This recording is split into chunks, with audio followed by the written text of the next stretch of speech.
கோபிநாத் இப்போ அந்த அடிபட்ட பூனைங்குவாங்கல்ல, அந்த மாதிரி அடிபட்ட பூனை தான் அவர். அவருக்கு வந்து இப்போ மனசெல்லாம் ஆத்திரமும், கோவமும், எல்லா விதமான சகல விதமான நெகட்டிவான எமோஷன்ஸும் இருக்குது. தன்னுடைய அப்பாவோட மரணத்துக்கு பிறகு அவரை வந்து காரியம் செய்ய விடலைங்கிறது மட்டும் இல்லை, தன்னுடைய அப்பாவே அவரை ஒதுக்கி தள்ளிட்டாங்க, எல்லாருமே அவரை ஒதுக்குறாங்கிறது அவருக்கு அவ்வளோ கோபமாக இருக்குது. ஆனால் அந்த கோபத்தை யார் மேலே அவர் காட்டுறது இல்லை அப்படின்னு முடிவு பண்ணிட்டார் அப்படின்னு அது நமக்கு ஆக்ஷன்லேயே தெரியுது. அப்படின்னா இனியா எழில் செழியன் அவரோட பசங்கள்கிட்ட காமிக்கூடாது முடிவு பண்ணிட்டார். ஆனால் பாக்கியாவையும் வெறுக்கிறேன், அதை விட அதிகமாக எங்கள் அம்மாவை வெறுக்கிறேன் நான் அப்படின்னு ஈஸ்வரியை வெறுக்க ஆரம்பிக்கிறார்.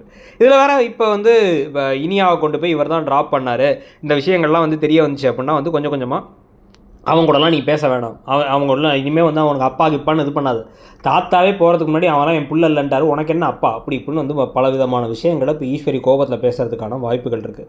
இந்த மாதிரி அவங்க பேசுகிறாங்கன்னு தெரிஞ்சாலும் கூடவே ஏற்கனவே நம்ம சொன்ன மாதிரி இதுக்கப்புறம் பழனிசாமி அண்ட் பாக்கியாவுடைய திருமணம் அப்படின்னு ஒரு ஏற்பாடை வந்து திருப்பி இப்போ பண்ணுறாங்க ஈஸ்வரி அப்படின்னு தெரிய வந்தாலும் இது எல்லாத்துக்கும் சேர்த்து வச்சு வந்து என்ன முடிவு பண்ணுவார் கோபி அப்படின்னா, நம்ம அம்மா இருக்க வரைக்கும் நம்மளால் நம்ம பிள்ளைங்களோட வந்து க்ளோஸாக இருக்க முடியாது அப்படின்னு தான் முடிவு பண்ணார். அவருடைய மனசு அப்படி தான் யோசிக்கும்.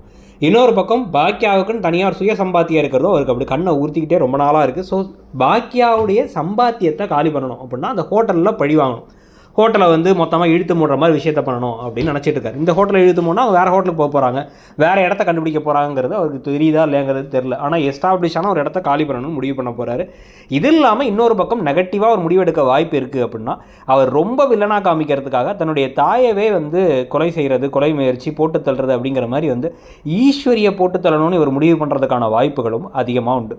அவர் ட்ரை பண்ணி கொஞ்சம் கொஞ்சமாக நெகட்டிவான விஷயங்கள்லாம் யோசித்து அவங்க இருந்தால் என் பிள்ளைங்கள்ட்ட என்னை நெருங்கவே விட மாட்டாங்க, பாக்கியாவோட சேர்த்துட்டு இவங்க வேறு நிறைய விஷயங்களை பண்ணுவாங்க, அதனால் வந்து நம்ம அவங்களே இல்லாமல் இருந்தால் எப்படி அப்படின்னு அதுக்கான நெகட்டிவான விஷயங்கள் இறங்க கதை அதை நோக்கி போகிறதும், கடைசியில் வந்து இவருக்கு சீரியல் முடியும் போது ஜெயிலுக்குள்ளே தான் இருப்பார் போல், கம்பி எண்ணிக்கிட்டு இருப்பார் போல், முன்னாடி நடுத்தரில் நிற்பார் கோபி, எல்லோரும் விட்டு போய் நினச்சோம்.